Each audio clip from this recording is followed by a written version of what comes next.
Tonight, we're learning more about fake IDs almost too real to spot and what local venues are doing to detect them. These aren't your IDs of old, sold out of college dorm rooms. They're sophisticated pieces of plastic bought from online counterfeiters. But a fake that looks real is no defense. If someone's underage and is caught drinking, the bar owner is the one liable. And now we're learning what steps one club is taking to avoid fines and keep patrons safe. Eyewitness News reporter Kelly Sullivan is here now with a story you'll see only on Eyewitness News.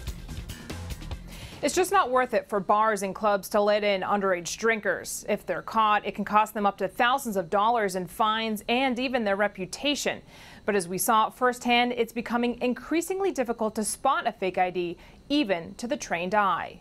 Proper identity. They're made to look, feel, and even scan like the real thing. Jersey, if the dates are correct, and then we'll put it in here. At the Coliseum nightclub in Providence, She's okay to drink, she's okay to smoke, she's ready to go. floor hosts check hundreds of IDs a night. Almost all have some sort of hologram, ultraviolet image, or data-encoded magnetic strip. The challenge, detecting the fake. I call it a super fake because it's like really good, you know, it's the really good fake. So I call it that super fake. And it's just that they keep trying to make them better and better every year. Though the most common fake ID is a borrowed one, super fakes are counterfeited and bought from websites in Asia that use low-budget versions of PayPal for payment. And to the naked eye, the IDs look pretty real. All of my security staff goes through that training. Anthony Santuri is co-owner of the Coliseum. He says he's purchased tens of thousands of dollars worth of tools to help his floor hosts catch the super fakes. I have to work hard to find out what the next fake ID is, what the next way to discover this fake ID, and also provide them with the tools they need, black lights, loops, scanners, and anything more that they can use to figure this out. The city of Providence requires every new floor host, otherwise known as a bouncer, bodyguard, or doorkeeper, to attend 4 hours of ID training every 2 years. But Santuri says that's still not enough.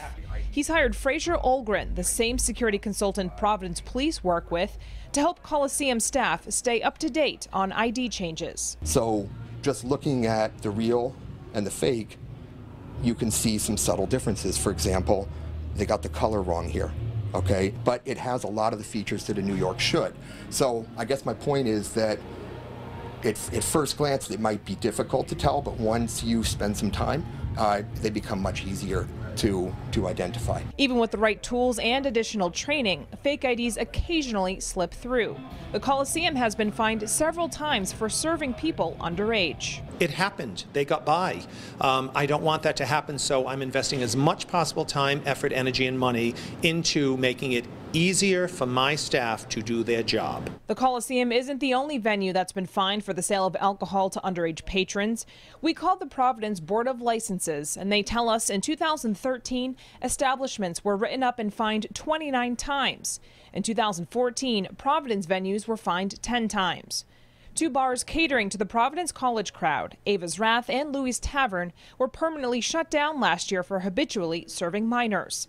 Providence Police License Enforcement Sergeant David Tejada says his unit is out in force every night to make sure venues are complying. It's going to be an ongoing battle, and we're going to continue to go back and check and make sure that licensees are doing all that they can. And for those caught using fake IDs, Tejada reminds underage partiers what they thought could be a passport to fun could end in arrest, an accident, or even identity theft. Some people are ordering these things and they're giving all that real information. They may not be giving their date of birth, but they're pretty much giving everything else. Within the last few years, Sergeant Tejada and Olgren tell us that New York and Connecticut IDs were the big ones being counterfeited. Now they say they're on the lookout for Maryland and Illinois fakes. I'm Kelly Sullivan, Eyewitness News.